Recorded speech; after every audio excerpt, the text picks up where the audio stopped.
let's go ahead and talk about exercise in the cold. So turns out cold stress is really any condition that's causing us the loss of body heat. So this could be hang out in effectively just your underwear in 60-degree weather, or hang out in still like good, cold weather gear, but it's literally, 40 below zero. So if you guys see this core temperature, now within this 20 to about 35 °C range, it's mostly going to be vascular regulation, meaning we're going to be vasoconstricting when it's cold, vasodilating when it's warm. Once we get below that temperature on the skin, that's when we're going to start looking at the non-shivering thermogenesis and then just full body shivering as a way to try to increase our metabolic rate. So notice, guys, this is your basal metabolic rate, the amount of energy it requires you to keep yourself going. Look, if you want to hang out in a super cold room, you literally are going to burn more calories. Now, that to me seems like a miserable way to try to lose weight, but it's an option. So if any of you guys want to just hang out in a cold bath or a super cold room for, you figure most people, their basal metabolism is going to put them at probably, you think 24 hours in the day, and you're talking about usually around 2,000 calories. So that's going to be about 80 calories or so an hour. So we're really looking at about almost a calorie a minute. So you can burn about 2 or 3 calories a minute if you're willing to freeze your butt off, but you're gonna have to do it for incredibly long periods of time. Now, once again, our posterior optical, anterior hypothalamus is going to be what's triggering that vasoconstriction, along with the non-shivering thermogenesis, and then finally the full-blown skeletal shivering. Now, like anything else, our brain is actually going to adapt to this. So at a certain point, we're actually going to be able to tolerate cold much better, and we're not going to have to shiver as quickly. So what we effectively get is habituation. So we just need to be out in the cold without having massive decreases in our body temperature. And so the vasoconstriction is still going to occur, but our shivering is going to be blunted, and our core temperature is going to be allowed to go down lower without having major issues. Now, metabolic acclimation, it is going to allow you to have a little bit of an increase in your metabolic rate. But once again, this is going to be based on how much time you're spending out in that cold weather. And what's really interesting with insulative acclimation, when you can't increase your metabolism to prevent the heat loss, you're going to see enhanced vasoconstriction of the skin. And because of this, you're going to do a better job of not effectively sending that blood throughout the body, which in turn is going to kind of work like a radiator in a car, specifically when it goes to your extremities, like your fingers and your toes. So this can lead itself obviously all the way into hypothermia and then potentially frostbite. Now, like anything else, it's more about the total period of time. Obviously, as you'd expect, body composition is going to be a major factor in heat loss. So the greater amount of muscle you have, the greater amount of insulation, greater amount of fat you have, greater amount of insulation, aka the greater amount of you. The lower your body surface area is to your mass ratio, the less heat loss you're going to have. So literally, the more you're shaped like a bowling ball and the less you're shaped like a stick figure, you're going to have less heat loss. And what's interesting is when it comes to children versus adults versus the elderly, your average child is actually going to have a worse off area to mass ratio. So kids are actually going to get colder faster. Elderly, typically, because they've got lower muscle mass levels and sometimes lower fat mass levels, are going to potentially have the same issue. And between the two genders, who is better at tolerating the cold? Who do you guys think it's going to be?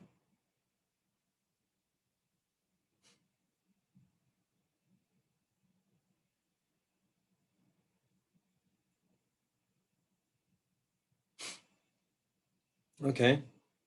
We've got 4 votes and we've got 18 people in the lecture.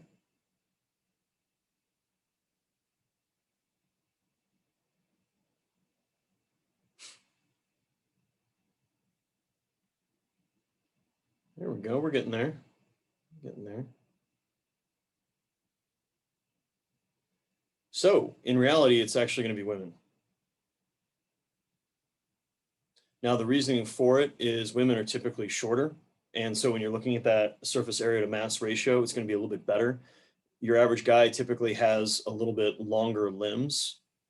And because of this, you're going to have a greater amount of surface area for the total size of your body.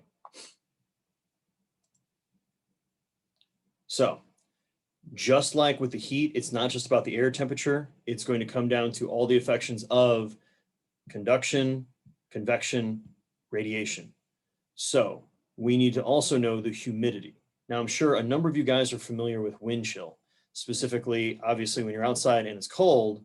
And, you know, obviously it's going to get hopefully relatively cold at some point soon. I say that because I really enjoy walking my dog in the cold weather because he doesn't walk in anything other than cold weather. And I like wearing sweats. So when it's about, say it's right around freezing, so it's about 32 degrees Fahrenheit, 0 Celsius, guys, but there's no breeze that day. So there's no wind whatsoever. Is that really going to feel that bad?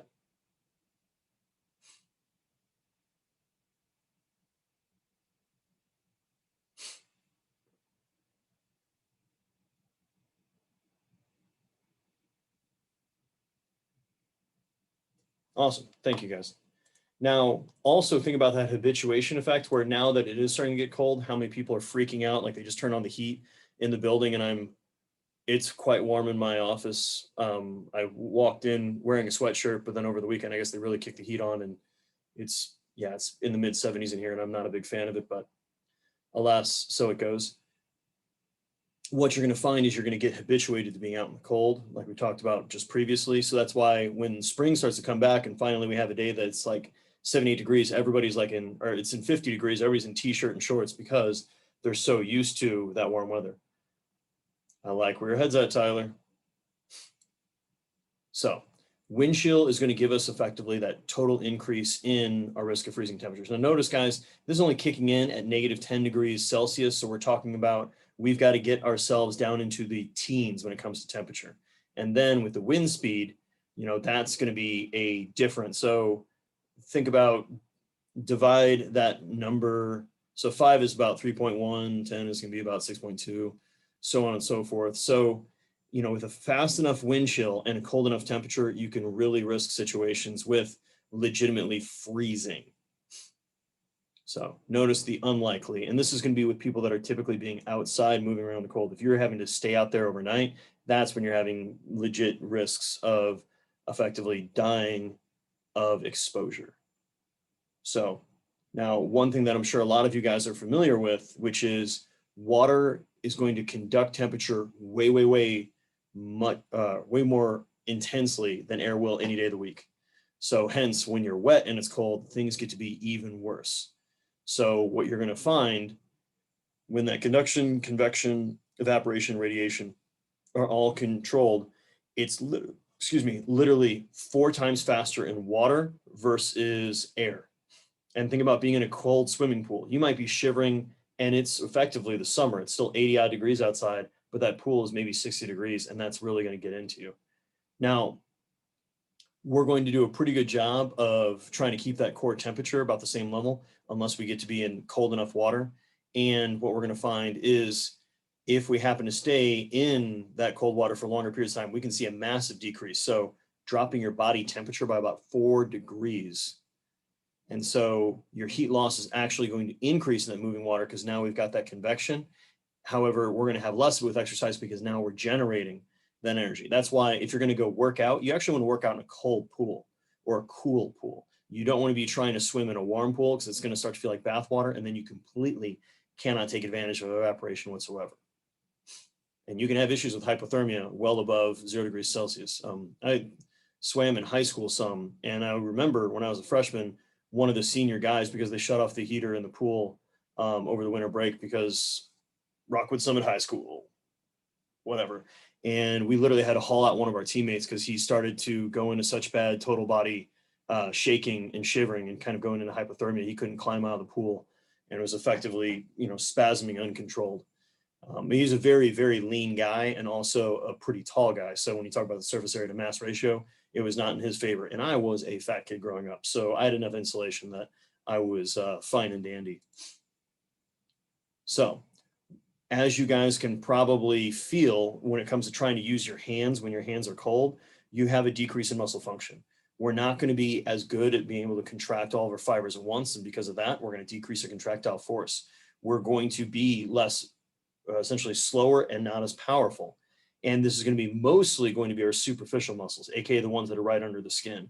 So the deep muscles of your hand are going to be okay, but the superficial ones you're going to have issues with.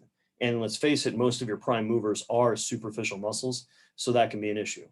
And so as we start to fatigue, we're not going to be producing as much heat. And then what you're going to find is a greater risk for hypothermia. Now, what's interesting is due to the vasoconstriction going literally to your skin, thanks to being in colder situations, you're actually not going to be able to take advantage of those catecholamines, freeing up the free fatty acids, because you've got that vasoconstriction, so you're not getting blood flow to your fat because it is obviously superficial. And since you've got less fatty acids being mobilized, you're going to have to rely upon carbohydrates as a fuel source far more preferentially in cold climates as opposed to in warmer climates. And so this in turn is going to cause yourself to have risks of much more rapid glycogen depletion. And so if you're thinking about if you got a soccer athlete that's having to play outside in cold weather and they're not dressed appropriately to help to, mitigate some of these negative effects of the cold, you can actually potentially have them bonking out and running low on their muscle glycogen by the end of that 90-minute competition, especially when you factor in the warm-up beforehand. So our major risks obviously going to be hypothermia. This is where we're talking about decreasing our body temperature. Once we go so low, we literally, just like with heat stroke, we no longer have the ability. We'll talk about brown fat in a moment. I like that point, John. That's interesting. So what you're going to find is you're literally not going to have any of those modifications of metabolic rate, shivering, and otherwise. And this is where you can literally start to risk death. That's why I talk about that paradoxical, essentially clothing removal that occurs when individuals are really under the weather. Now, obviously, I'm sure a lot of you guys have experienced in trying to breathe cold air. It doesn't damage your systems, but it is very uncomfortable. Your body's actively trying to increase the temperature of the air before it gets to your lungs. So sometimes nasal breathing is going to make this a little bit better, simply because it's a smaller passage. It allows for that air temperature to increase faster than if you're going through your mouth, and it's also slightly longer than going through the mouth. And so if you do have an issue with hypothermia, that's what we're talking about. Just get them out of the cold, put them in dry clothing, blankets, give them warm fluids, and increase temperature. Now, it's severe. You want to make sure that you don't increase them too rapidly, because you might actually cause an arrhythmia in the heart because of our tissues are effectively coming back online at a rate that our body's not able to regulate with. And we want to make sure we re-warm them gradually. It's going to be relatively shocking. I'm sure some of you guys have put your hands under warm water when you're out and when your hands were cold, and it literally felt like they were burning. Now, that's partially due to the overlapping between the cold and the warm sensation on your skin. Actually, when put together, you perceive that as burning, but then obviously you can in fact burn because of the major contrast. And obviously you don't want to get yourself into the point of where you've got frostbite. And that's literally going to be a situation that's going to be a major problem whenever you're talking about temperatures that are less than negative 29 degrees Celsius. So we're talking about negative 10, negative 20 plus degrees Fahrenheit. And it turns out you have massive vasoconstriction to the skin or that area, can literally cause that tissue to die. It's effective. It's the equivalent of just tourniqueting that limb. It doesn't get blood flow. You would have lactate in there the next day because it's rotting and falling off, which in turn can cause gangrene. If you ever are trying to diet and you're trying to make sure that you don't break your diet, just Google gangrene pictures. It'll do a great job of making you not interested in eating for a relatively decent period of time directly thereafter. And you want to slowly rewarm them. And the problem is if you rewarm too quickly, when your cells freeze, the water obviously inside of it becomes solid. When that water becomes solid, it expands, which can easily break the membranes. So you can obviously have a lot of tissue death when you go through that rewarming if you're not careful. And at the same time, if you have it refreeze, now you've increased that risk of, once again, those tissues essentially falling apart. And I'm sure a couple of you guys are familiar with or know someone that has got issues with exercise-induced asthma. And this is going to be typically a bigger issue when you're in the cold weather. And so that's where you're going to make sure that you're potentially using things like beta agonists and some steroid inhalers in order to help cause and allow that vasodilation so they're still going to be able to breathe appropriately. Now, John's got a great question about the you mobilize the use of brown fat storages. So every human has got a certain amount of brown fat, and then there's white fat, and then I think there's kind of put like a middle ground where it's kind of a gray fat. What's interesting about brown fat is it's metabolically active, but it's unlinked. So your ATP synthase at the end doesn't work. So what effectively occurs is you're constantly just slowly breaking down fat in it, which is just creating energy, but that energy is all released as heat. There's no work being performed. Now, this is useful because we have in a couple regions of the body to literally help keep our temperature up. So cold exposure, in theory, is going to help increase that level. There's genetic components for the amount of brown fat that people have. And in theory, it might be modifiable a little bit through, sometimes more of cold exposure, specialized garments and otherwise.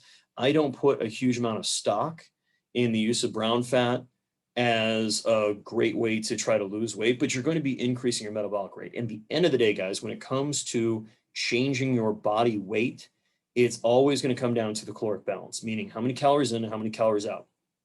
No one operates outside of that. You might have an insane situation with edema or fluid retention because of kidney failure, where they're outside of the calories in, calories out. But aside from diseased populations, it's always going to come down to the number of calories you have coming in and the number of calories you have going out of your body. And you effectively are trying to run it like a bank account, only a bank account that's being poorly ran, because most people want to have as little in their savings as possible, their fat stores. So you want to constantly making sure that you're possibly at a bit of a deficit. So that way you're going to be losing weight. Now, John, does that answer your question on brown fat? And at the same time, the kind of the application of it and its kind of limited use? Awesome. Yeah, if it wasn't during COVID, in the past, I've offered students, if you guys want, you can try to do cold exposure based weight loss, which effectively means 4 or 5 times a week, we're going to jump inside an ice bath for half an hour because it's going to increase the resting metabolic rate and see if that actually causes any greater amounts of effective, both, fat loss and or weight change. Now, obviously, after the calories in, calories out, your exercise stimulus and then your macronutrient breakdown is going to heavily influence what type of weight you're gaining and or losing. So any questions about our wonderful thermoregulation chapter, or as I like to call it, the Katy Perry chapter?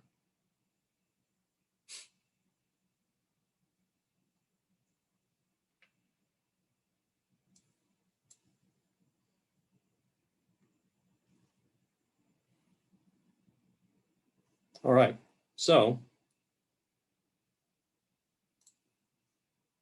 let's talk about what we really care about, getting awesome. Now, whether you like this fact or otherwise, we're all in a full contact and sometimes combat sport called life. It has a 100% mortality rate. All of us are going to get killed by something, whether it's our own body, a vehicle, alcohol, or something else, who knows? But we are constantly playing a sport called life. So we're going to try to talk about how we can optimize our training to get better at that sport. Now, the reason I keep this general like this, because it's applicable to everyone. Now, obviously, when you're playing something like brain damage ball, yes, we're going to have different things we're going to focus on. If you're doing a thing like cross-country running, we're going to have different things we're going to focus on. So the key is, like we talked about with our 5 major principles of training of variability, individuality, specificity, progression, and reversibility, we always want to make sure that we understand it's the same basic model. And that model effectively is that we're trying to apply stress, okay?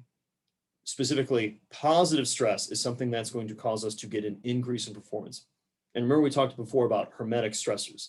So this is where just enough of that stress is really going to help us get better. Even more of it is probably going to keep us where we started, and then too much could possibly kill us. So we're going to be able to get a lot of adaptations in a relatively short period of time. Now, obviously, it's always going to depend on the total amount of work we're doing, meaning the volume, and then the intensity. So essentially how hard that work is relative to your best. Now, we want to focus on first high quality training and then worrying about the quantity of training. And both of those are going to have slightly differing effects on our physiology, but when in doubt, quality over quantity every time. Now, how fast we're going to adapt is thanks to mommy and daddy. Now, this means that if we put too much stimulus on a person, they're going to have to spend even more energy to effectively resolve all the fatigue that was induced, and they're not going to make as much progress. So we want to apply just enough stimulus to help them get better, not so much that we're effectively trying to break them down. Now, we need to always balance our volume and our intensity. Now, this means literally how much work we're doing, and then once again, that percentage of their maximal effort. So if I told you guys you had to come into the lab and you had to do 100 bodyweight squats a day, that's a pretty decent amount of volume, but do any of you guys think you'd really have any real soreness? You'd be beaten up at all from doing that?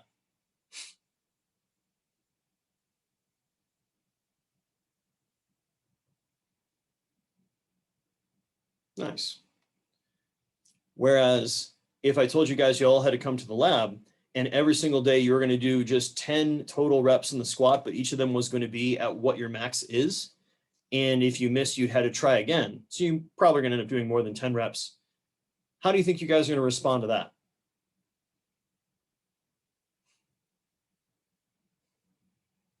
Well, I mean, I think you guys are underestimating yourselves, but it is going to be very brutal and very uncomfortable. Now, that's why we need to make sure that we're also keeping in mind how much volume we're doing, the intensity of it, and then giving people adequate periods of time to recover. Now, when we say the amount of rest, that's an important thing to keep in mind. About how many hours does it take for skeletal muscle to effectively have gone through its full stimulation period to actually build more muscle mass? About how many hours does it take?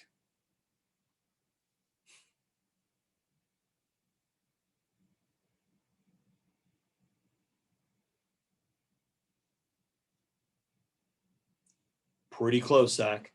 48 to 72 hours. This is going to be about how long you're actually having the true signal to increase muscle mass. So if we're trying to increase muscular bulk for bodybuilding purposes or otherwise, we should probably be training every muscle group in the body, typically at least every 3 days. Now, of course, it changes as you get to be more and more massive and more powerful and strong, simply because now you're putting a greater amount of wear and tear on your joints with everything you're doing. And if we keep applying too much stress the body is not able to recover from, that's where we're going to start to enter the realm of what's known as overtraining. And this is where our performance is going to consistently decline. And this is going to show itself through fatigue, illness, overuse, injuries, and then eventually in overtraining syndrome. Overtraining syndrome itself is an incredibly hard thing to put somebody through, because we're going to have literally beat them down for a long enough period of time that in type 1 overtraining, they would literally take months, maybe years to get back to their previous levels of performance. In type 2 overtraining, they might not ever get up to their previous levels of performance. So we need to make sure that we've got progressive overload. We are going to progressively increase our stimulus as our body adapts, and this in turn is going to get our body to keep improving. If we are not applying enough stimulus to just maintain our previous levels, we're not going to be getting any better. In fact, we might be backsliding, detraining. And then obviously overtraining is we're not going to get any extra improvements. However, we can definitely have a decrease in our performance and put ourselves in injury. So think of it along these lines of where we have undertraining, which you can possibly see this in a little bit of taper in the off season, where you give the athletes a couple weeks, maybe even a month, to just kind of get away from the sport, allow their body to fully recover and make sure that they feel better.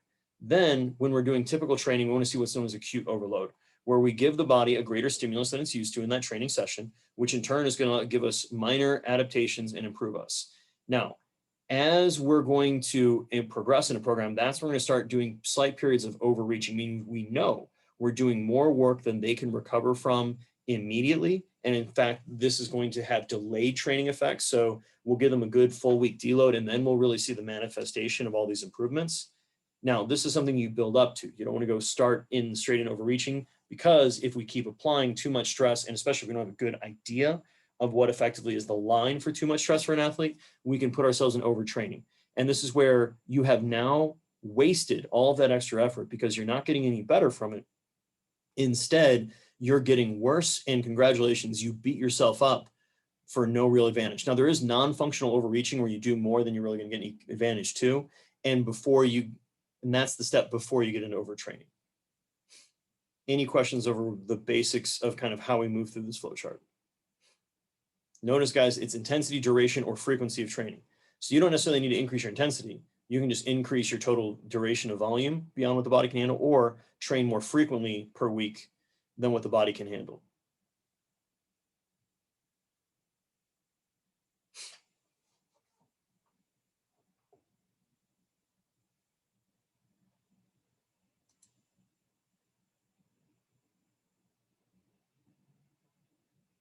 Okay.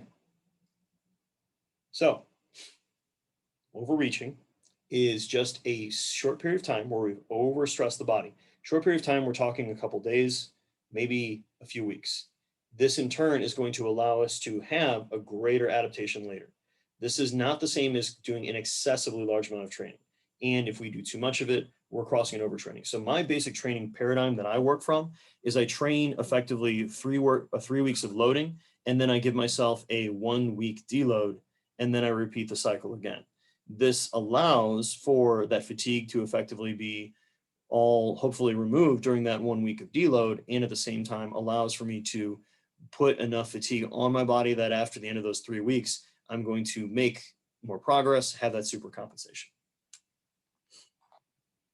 So excessive training, this is when you're giving somebody way too much. And back in the day, we're talking 50s, 60s, 70s, athletes were literally just not training that much. They were told not to do this much. And so what they found is when they started increasing their volume, they typically also increased their performance. However, this is going to break down at a certain point, and that's when you eclipse your body's ability to recover from that total amount of training. So in certain examples, athletes that train 3 to 4 hours per day, and swimmers, had no improvements in performance over people who only train for an hour and a half. If you knew you could make the same progress in literally half the time or less than your training partners, why would you not do that? And so if we do too much of this high volume training, we can eventually lead to a decrease in overall performance. And obviously, that's not what we're looking for in the first place. So another study split that volume up into more sessions. So instead of them having to swim once per day, they would swim more than once per day. And the same sad point of reality occurred where they didn't really have that great of an increase in performance relative to the individuals that did more training sessions per day. So the amount of volume we should be doing should be relatively sport specific. So which sports naturally are more low volume? You don't actually do a lot of work in that sport.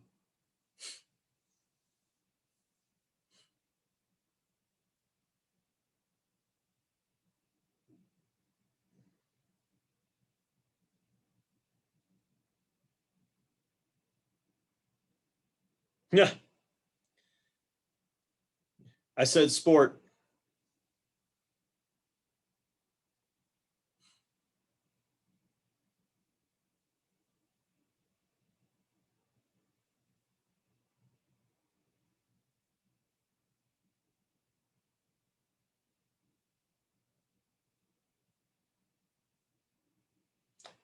Baseball, depending on position, that's going to have a pretty decent amount of volume.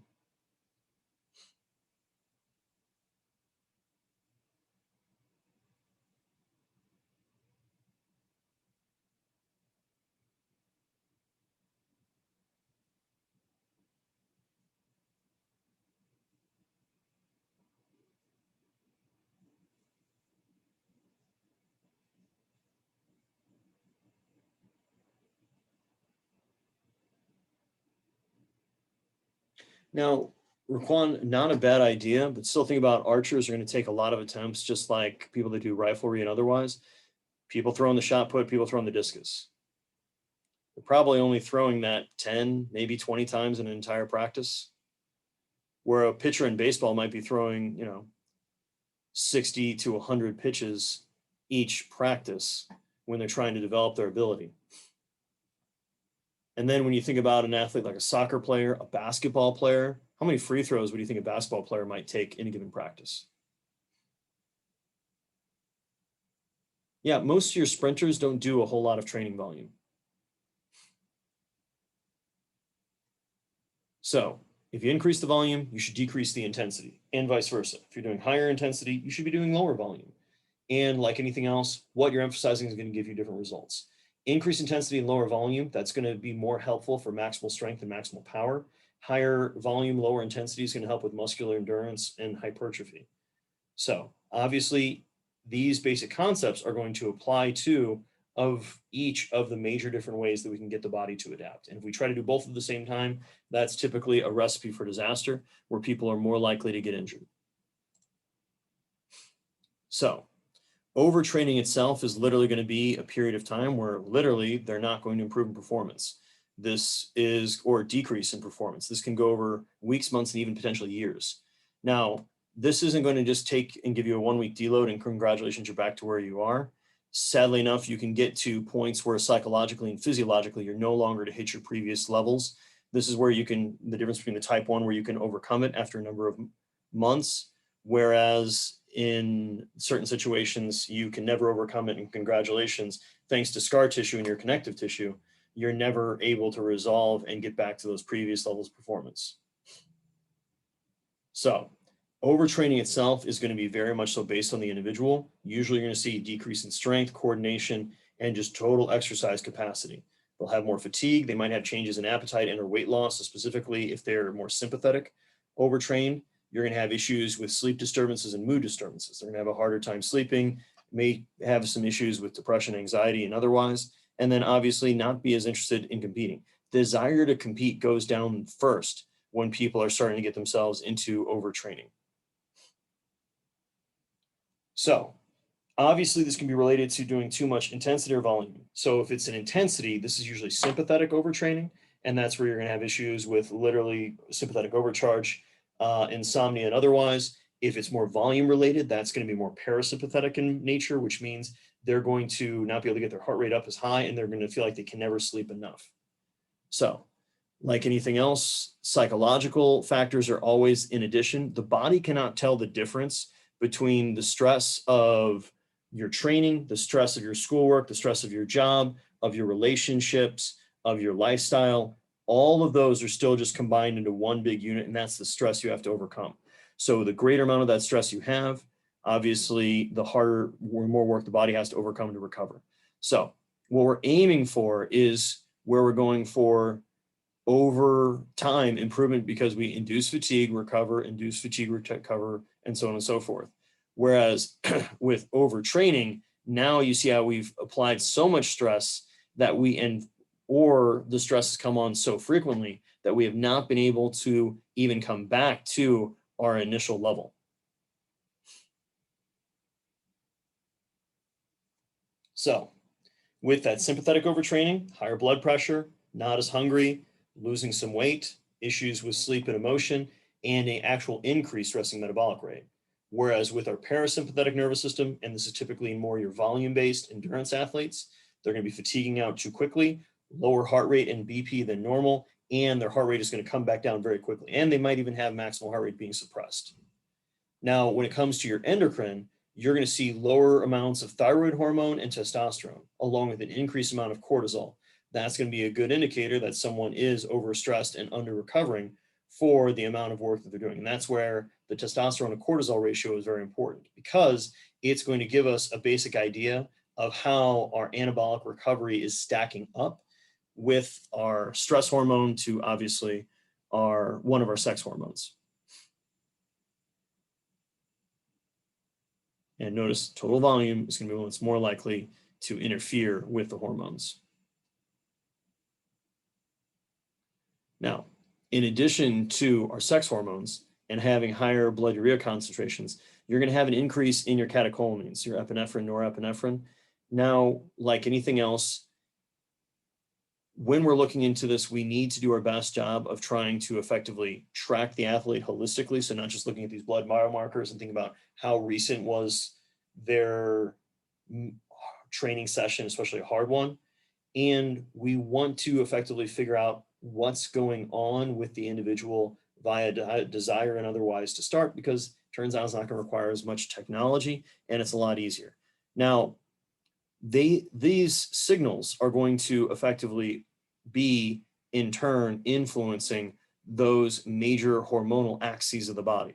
So literally, you're going to have issues with not just adrenal medullary, and cortical. So cortisol from there, we're talking about having some of our epinephrine from our adrenals. All of this is going to be influencing these changes. Along with, we're going to have what's known as cytokines. Now, these are inflammatory markers that are telling the body effectively what's going on. Now, they're naturally going to increase whenever we have any type of trauma to our tissues. But obviously, with increased physical stress and less rest, we're going to have a greater amount of systemic inflammation, which in turn, again, is making it harder for our body to recover because it has so much more that it has to, in turn, overcome. Along with, it's going to, through this inflammation, going to have positive effects on activating the immune system to come to those areas, which in turn is going to diminish your overall body's ability to have immune function.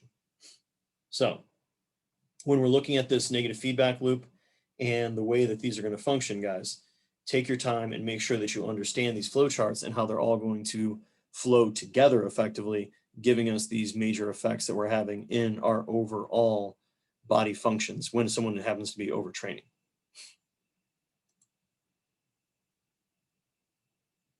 So sadly enough, as someone gets to train harder and harder and harder, you see actually a diminishment in their immune function. Now, sedentary people's immune function sucks. It's pretty much what it is. Now, as you get to be regularly and moderately training, that's when you typically have the greatest immune function.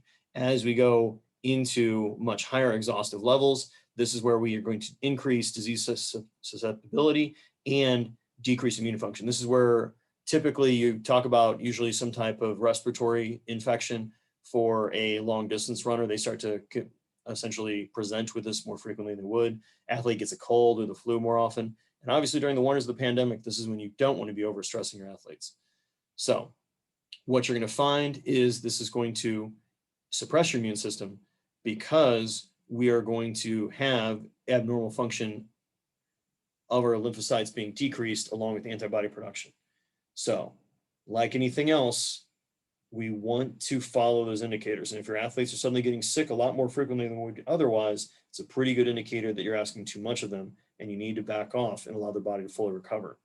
And so the problem is it's really, really hard to see in that what you're going to find is that over a long enough period of time, you're going to have improvements in certain systems. So notice this is going from untrained to you have a lower heart rate when doing the same exercise. But then when overtraining, the heart rate is going to increase.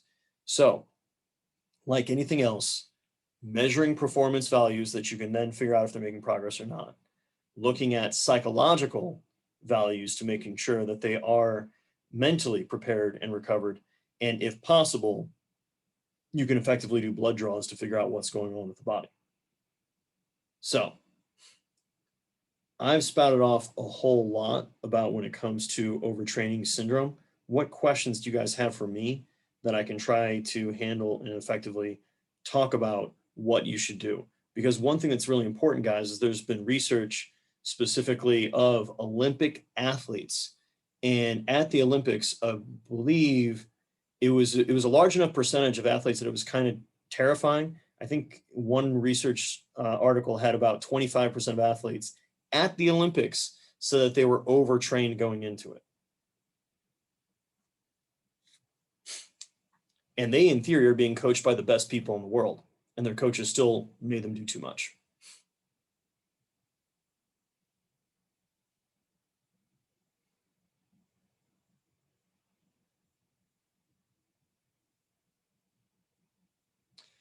Great question. So one of the things you'll hear on occasion is there's no such thing as overtraining, just under eating.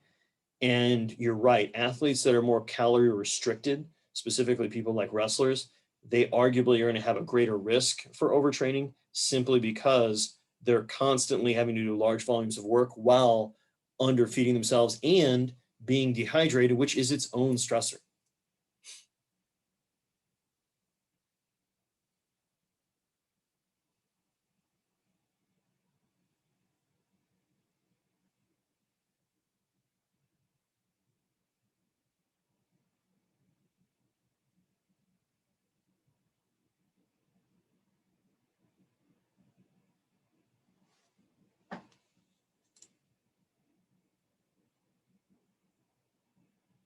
So how do you treatment? You got to do less work. and maybe even have them see counseling to help work on their psychological symptoms. Now, when it comes to preventing it, well, now we periodize our programming, so we do know that we're giving them periods of time of rest and making sure that they're eating appropriately. Okay, so don't think of it along the lines of playing sports is going to be potentially the issue. It's not the modality, it's that volume, intensity, and frequency that gets you in trouble. So arguably one of the issues that you have in sport culture in the US is you have early specialization and you have effectively kids that never have an off season. So you potentially have the greater risk of overtraining in a kid that's playing at a high level. So they're playing year-round sports. They never get an off season. They constantly are going from this practice to this practice. Maybe they're playing 2 or 3 sports at the same time, and the body can only recover from so much. Don't get me wrong. The younger you are, the more resilient you are, and the easier it is for your body to recover to massive amounts of stress.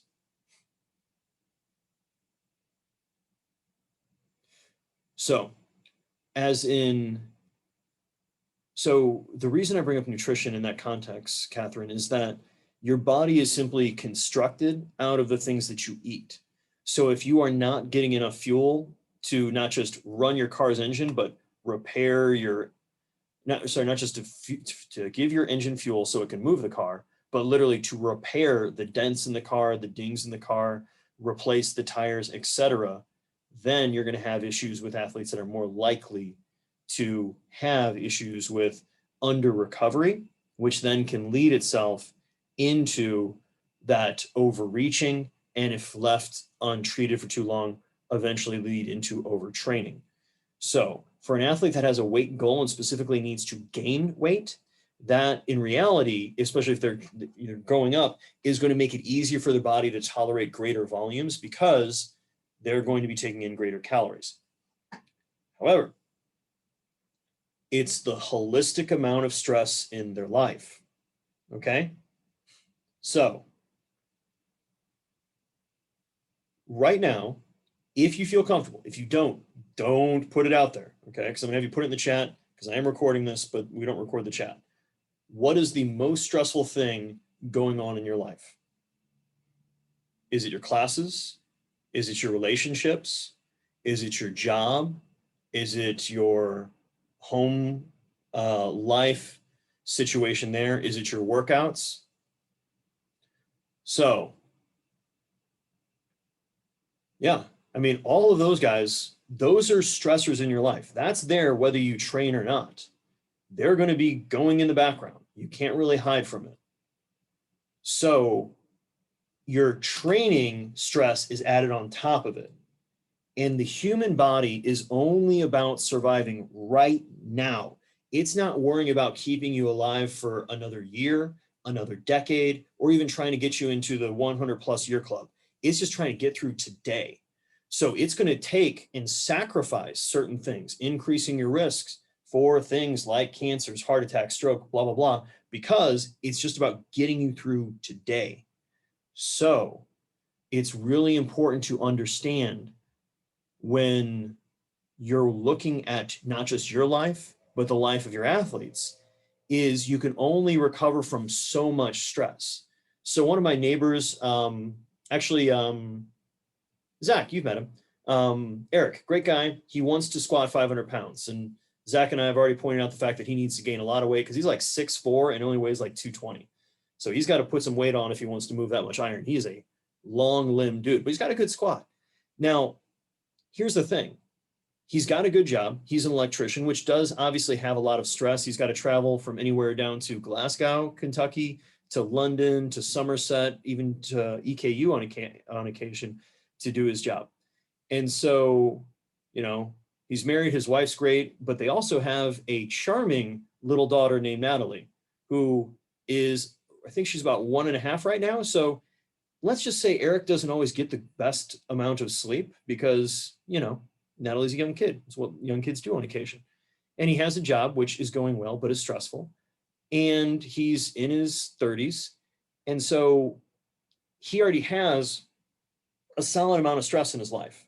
So adding the training on top of it, he can't train like one of you guys can, because he's just not that young.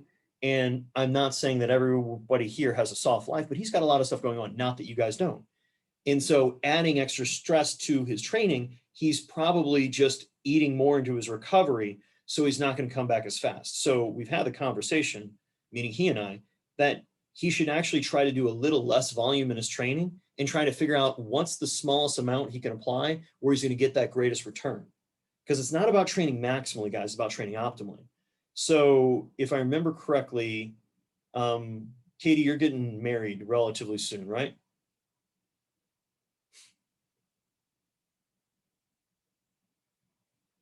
Could be wrong. If I mess up the names, I apologize.